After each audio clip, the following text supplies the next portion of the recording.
I tried to build a mini Tesla coil from parts I already had. Unfortunately, it didn't work. So I figured I would create a video about how to try to make it work. I feel that anyone who has tried to build a Tesla coil and failed, as well as anyone interested in electronics, will find this video interesting and very informative. I can't guarantee a happy ending for my Tesla coil, or anyone else's, but I'll certainly cover many of the things that can go wrong. I'll also cover many similar topics and show some electronic kits and other nostalgia.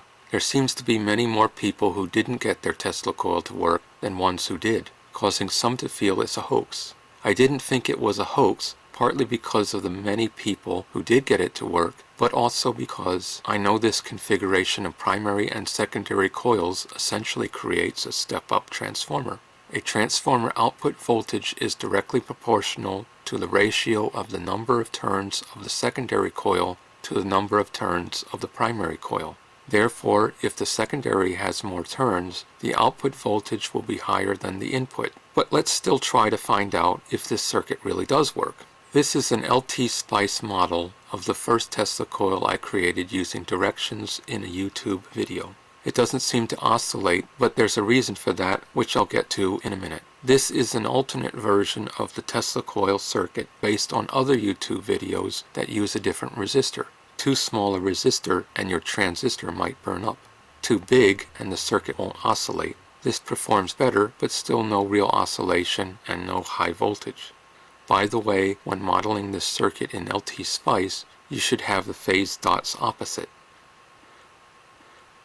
I'll rotate and mirror it back to show how to do it with the phase dots together.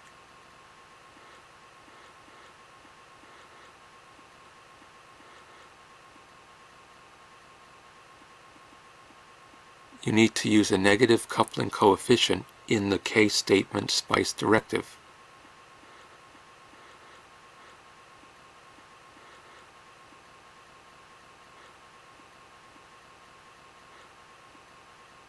By the way, you can add a case statement by selecting SPICE directive from the Edit menu. A case statement is also known as a mutual inductance statement. Now for the reason it wasn't oscillating. There is a hidden capacitance between the top of the coil and ground. This parasitic or stray capacitance means that the coil and ground are capacitively coupled. The value of the capacitor is guessed since I don't know what the real value would be. The inductance values of the coils are also guessed, though selected to follow the turns ratio. You can't specify the turns ratio in LTSpice. You specify the inductances instead. The inductance ratio is proportional to the square of the turns ratio. Now it oscillates and produces high voltage. Based on this plot, the period is about 2.05 microseconds, which means it has a frequency of about 487.8 kilohertz. The higher the capacitor value, the lower the frequency. The higher the inductance is on the coils, while maintaining the same ratio, the lower the frequency. This change in inductance values also changes the peak voltage, but it doesn't seem to be a direct relationship. By changing these values a few times, I got a range of 125 kilohertz to 1.67 megahertz.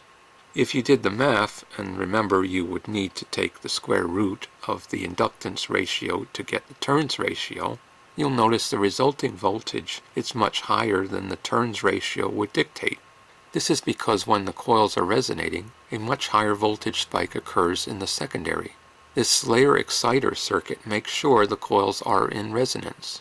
If you remove the transistor and used a function generator to power the primary, you would have to find the resonant frequency, which could be difficult. You might think that this could solve the world's energy problems, using a step-up transformer to generate huge amounts of energy. However, this won't work because it doesn't increase current. Some Tesla coil circuits on the internet add a diode here or even an LED. The biasing is different than you might expect. It's perhaps counterintuitive, especially in the case of an LED, where, in this circuit, you would need to hook the positive LED lead up to the negative lead of the power source. The diode prevents the base voltage from falling more than 0.7 volts below ground. And if it's an LED, supposedly the LED will glow if your circuit is working. The plot is a little different now, having a period of about 2.4 microseconds, resulting in a frequency of 416.67 kilohertz and a higher peak voltage. Since we now know the circuit should work, let's consider the transistor. When I first built and tested this circuit, I didn't have a 9-volt battery, so I used a power supply instead. And remember, I first used a 2.2K resistor, like the YouTube video said. But the transistor repeatedly got very hot. I probably should have used a higher value resistor because I think I probably blew the transistor. A hot transistor isn't necessarily a blown transistor in this case. Some people who built working Tesla coils noted that after a bit, the transistor did get hot. Another cause of a hot transistor and of a non-working Tesla coil is the primary coil going in the wrong direction. Various videos have said to try reversing the leads of the primary, but if you don't know what way they should be connected, the possible combinations of resistor values, primary coil orientation, and other things get a little ridiculous. So here's one way to know.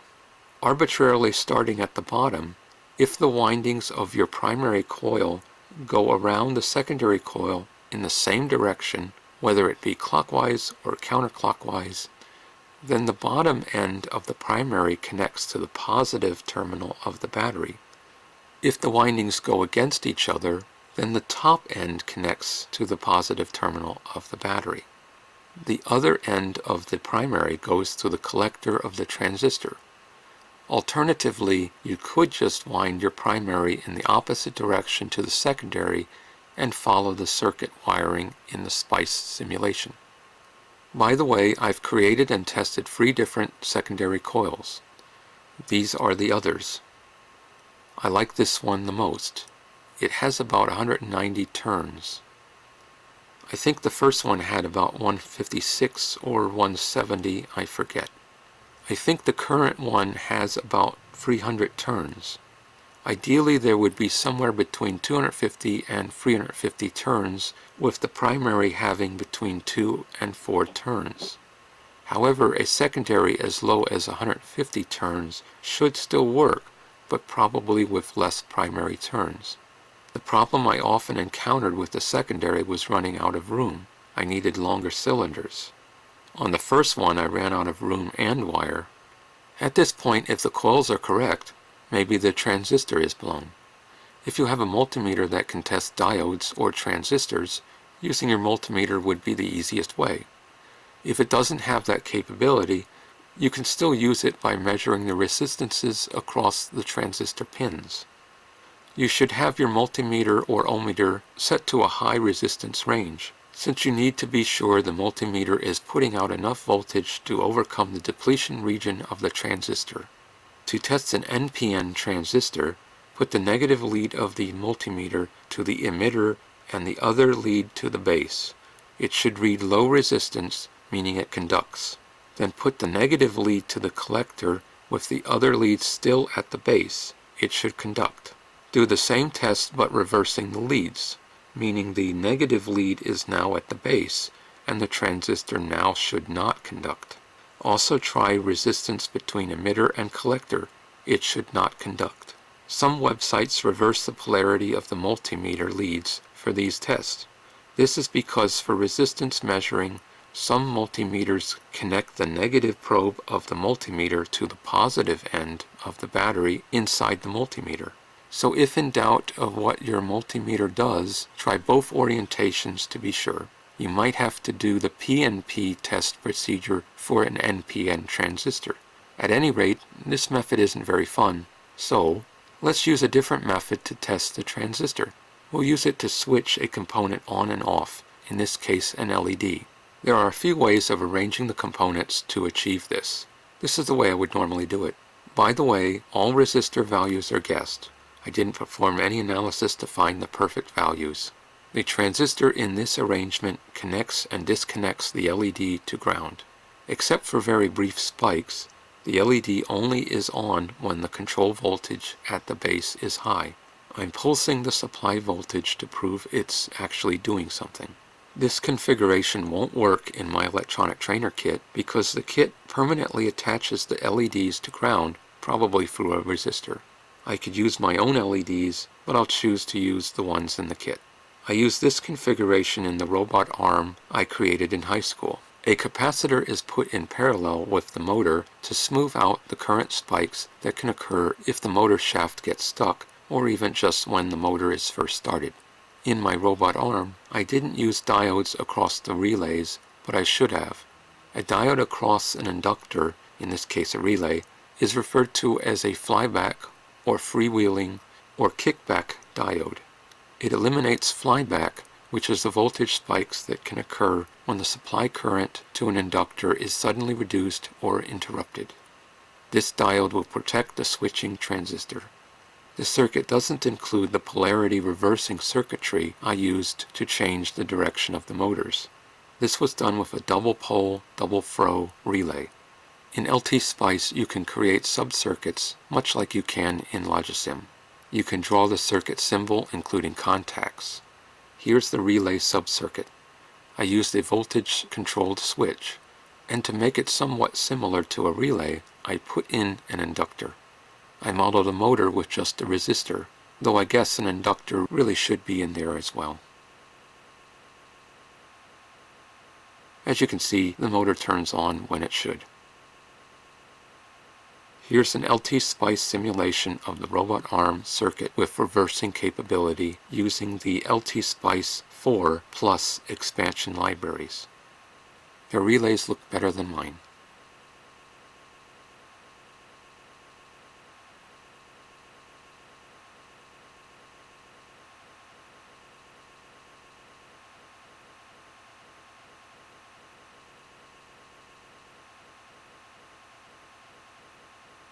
This is the second transistor switching configuration. This one connects and disconnects the LED to the supply voltage. This would work in my electronic kit, and it works as expected. This is the third transistor switching configuration. This one shorts out the LED when the control voltage at the base is high. Therefore, this acts as an inverter. As you can see, the LED follows the supply voltage only when the control voltage is low. This configuration will also work in my electronic kit, so let's create this one. Here's the circuit built on this old Heathkit electronics trainer. The clock set to 1 Hz supplies the power to the LED, and the switch turns on and off the control voltage to the base of the transistor. The LED should blink when the switch is off, and not be lit at all when the switch is on. This is the first transistor I used. Seems bad. This is another 2222 transistor. It's bad too. This one works. By the way, if you want to use this circuit but with non-inverting switching, you might want to use one of these 7404 hex inverter chips to invert the control voltage. It's now non-inverting. Since there are 6 inverters on this chip, let's invert the source clock voltage too. I don't need to because there's already an inverted clock signal in this kit, but let's do it anyway.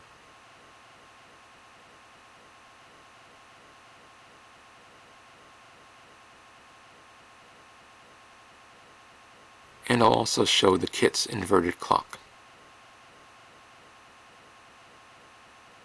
Let's try another method of testing the transistor that might be even more fun. The very last experiment in this old Radio Shack electronics kit is a transistor checker.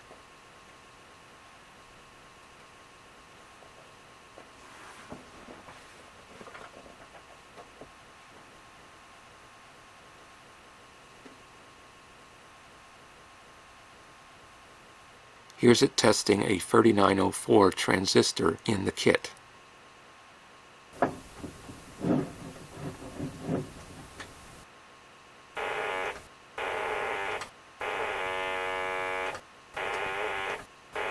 There is a tone. That means it's good. Here's it testing the 2222 transistor we already believe to be good.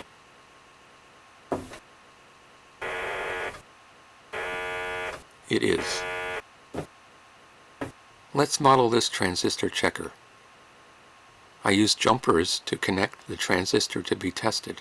The inductance values of the output transformer are guessed. Analyzing the circuit shows that when the control knob is at its highest setting, the two resistances are in parallel. The control knob ranges from both resistances in series to both resistances in parallel. So I model it at the highest control knob setting.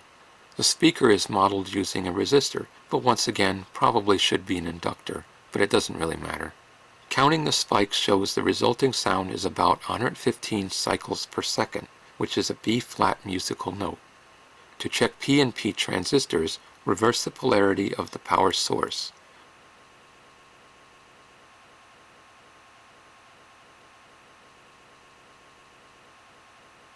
Since this is an NPN transistor, there is now no oscillation. A PNP transistor would oscillate in this configuration. Therefore, this circuit can be used to determine if a transistor is NPN or PNP. Now I'll switch the transistor to the one in the electronic kit. This results in a sound frequency of 98 Hz, which is a G musical note.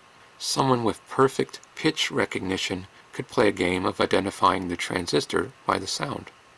By the way, I compared these simulated sound frequencies to the audio recording of the actual tester, and they match. If you wanted to model the circuit more accurately, you could add this voltage-controlled switch with a pulse voltage to mimic someone turning on a switch after, say, 2 seconds. You might think the results aren't any different, but that's because I chose to only start recording data after 2 seconds. I'll change it to 0 seconds. Now you can see the results are as expected.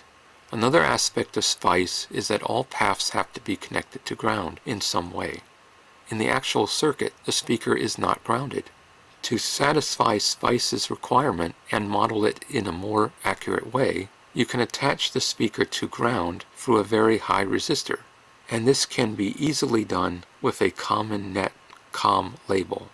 Now every point attached to this net label is connected to ground through a very high resistor. Even though I now have found a working transistor, it still doesn't work. So at this point, I might have to conclude that I live in the one place on Earth where the laws of physics don't apply. But there's one more thing to consider. Maybe the problem is the breadboard. There are a few situations where you wouldn't want to use a breadboard. The first situation is high frequency. This circuit is high frequency, but the generally accepted limit of frequency for a breadboard is about 10 MHz, and this circuit shouldn't reach that. The second situation is high voltage, but in this circuit, the high voltage is at the top of the secondary coil, not on the breadboard. If the high voltage was on the breadboard, you can bet the transistor would be fried. The third situation is oscillating circuits. Well, that one might be the problem. This circuit oscillates because of the inductances and stray capacitances working together, but there may be other stray capacitances affecting it. You see, inside the breadboard is essentially a bunch of metal plates that can act like capacitors, and loose connections that can occur in a breadboard is another thing that can mess things up. However, by searching the internet, I have found a few people who have working Tesla coils on breadboards. So I think for now, I'll assume soldering it instead won't solve it. So let's try something. I'll try measuring the voltage coming out of the secondary. Since in this video I'm featuring nostalgia, I'll use this vintage multimeter. It has seen better days, and I think these aren't the original leads. I added these alligator clips for more heavy-duty needs. Oh, and it even fits the theme for this video, because there's a coil in that meter. I took off the other leads so you won't think I'm faking the results by hooking up the other leads to a voltage source. You shouldn't hook up this type of meter directly to the secondary, since the meter has a relatively low internal resistance, which will then reduce the output voltage of the circuit considerably. In fact, written on the meter face is 9K per volt range for AC. If you have a more modern multimeter, you probably have an internal resistance of about 10 meg, which won't affect it as much, though probably will drop the voltage almost 1000 volts. it is producing an AC voltage much higher than 9 volts. I previously got a reading of over 1000 volts, but the battery's probably getting drained. I don't know what the exact amount was since the meter only goes up to 1000 volts. These results seem to indicate it is oscillating and producing a voltage higher than the input and higher than the turns ratio would dictate. So even though the bulb still doesn't light up, I think it is working, but maybe just not getting a good enough 9-volt input. Maybe I'll later try a power supply again, though probably a different one or with a higher resistor. But I'm hesitant because I don't want to blow more transistors. Maybe once I'm done working with this transistor, I'll give it a try in another video. Now for other uses of coils. I'll show how a transformer is used to create a DC power supply. This configuration of diodes is called a bridge rectifier. It converts the AC signal to DC, flipping the negative part of the sine wave to positive. The capacitor then smooths out the wave curves, resulting in a mostly constant DC voltage.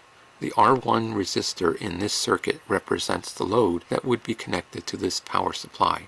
As you can see, once the power supply has fully started up, it provides 5 volts. If you did the math on the turns ratio, you might be wondering why it's not the same. It's not the same because all the extra conversion circuitry and the load reduces the voltage. If you measure what's coming right out of the secondary winding, you'll get just about the same amount as calculated. Here's a program I wrote to calculate the resulting voltage peak at the secondary. The other calculation will be useful later. Here's what the output would look like if you used a smaller value capacitor. And here's what it's like if there's no capacitor.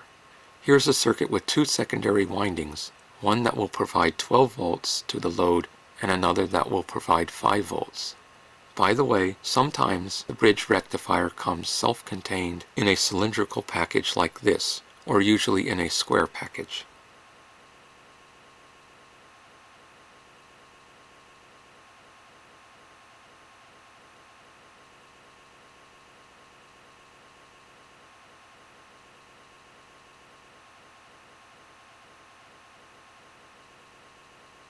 You can eliminate 2 of the diodes if you use a center tap transformer with the center tap connected to ground.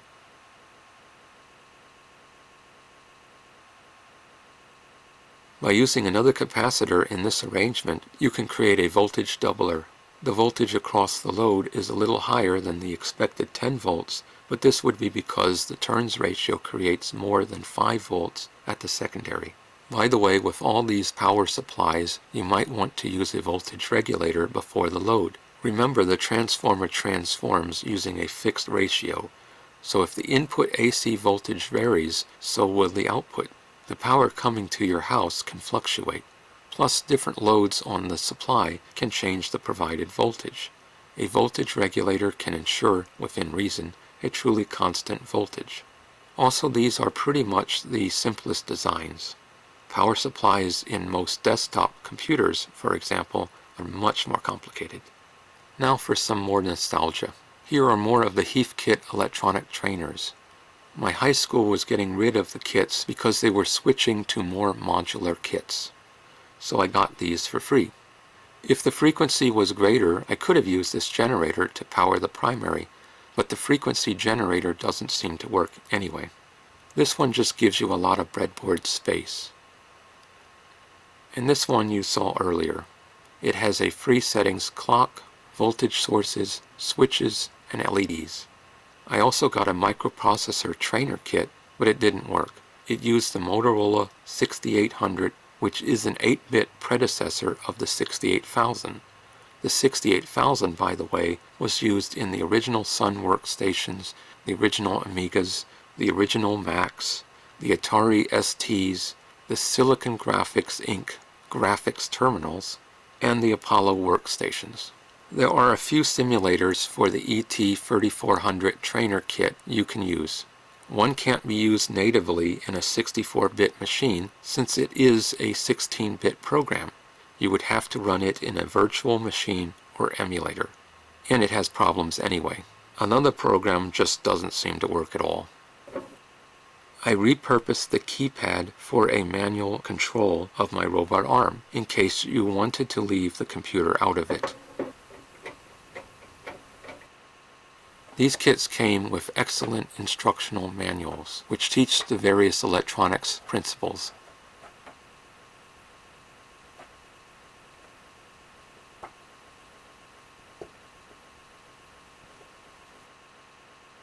Some of these chips came out of the Heathkit microprocessor trainer. There's the 6800, the RAM, etc. Some of these didn't come from the kit.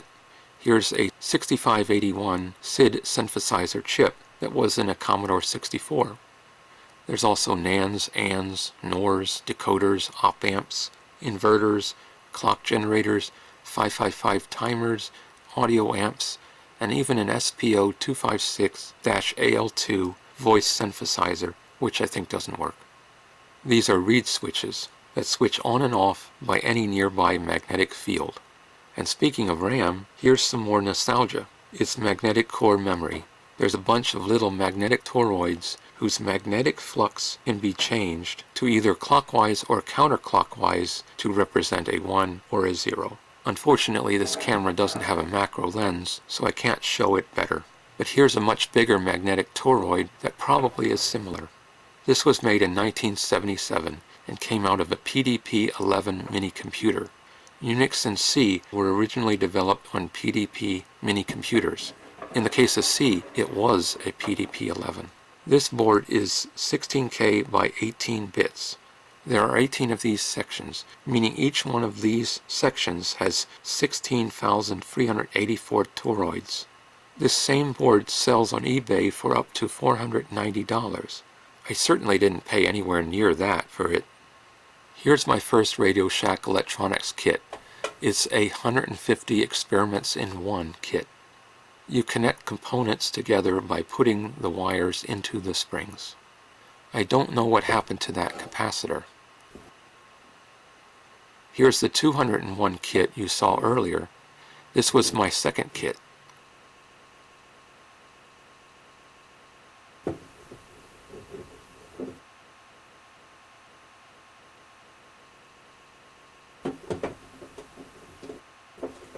It also has digital electronics, NAND gates, and JK flip-flops.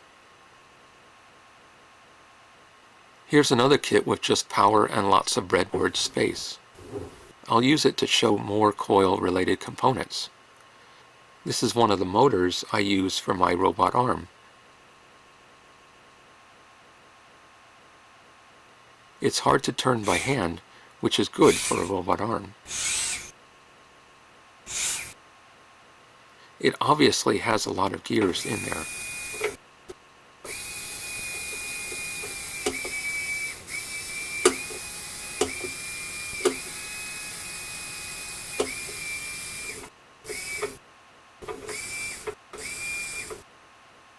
Here's what's inside some other motor.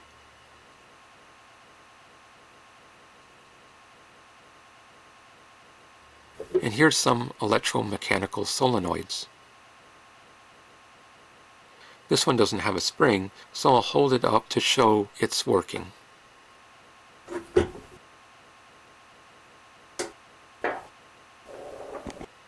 This one needs the whole 15 volts to overcome that heavy-duty spring. I know, I should be using protection diodes and capacitors, but this minimal usage should be okay. Here's some transformers in various sizes. This one is a little different. It has 4 primary wires. It came out of the Heathkit microprocessor trainer. There are 4 wires because it has 2 primary coils. This is so the kit can be used in pretty much any country. You put the 2 primaries in parallel for US and other countries that use 120 volts AC. You put the 2 primaries in series for the many countries that use 240 volts AC. 2 primaries in series does affect the turns ratio. 2 in parallel doesn't. 2 in parallel just behave as if it's thicker wire. And here's a transformer core. This is made up of a bunch of steel plates put together. And here's the leftover transformer winding I used to make my current secondary coil.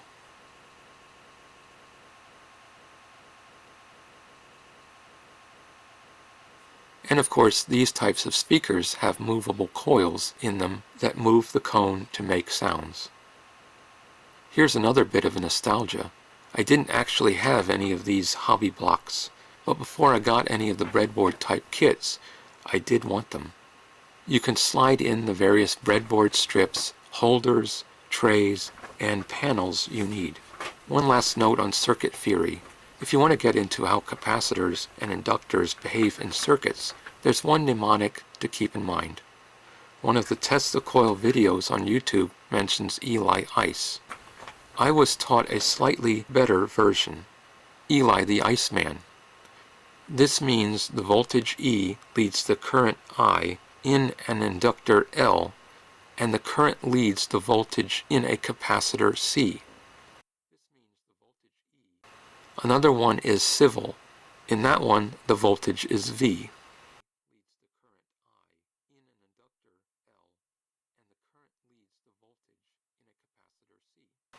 There's many other circuits that use coils. Joule Thief, boost converter, bunk converter, etc. They're all rather interesting. Give them a try. Well, this is my longest video yet, and the first one to use a camera, so be kind and feel free to subscribe, like, etc. And if you click subscribe, you might want to ring the bell to receive notifications of future videos.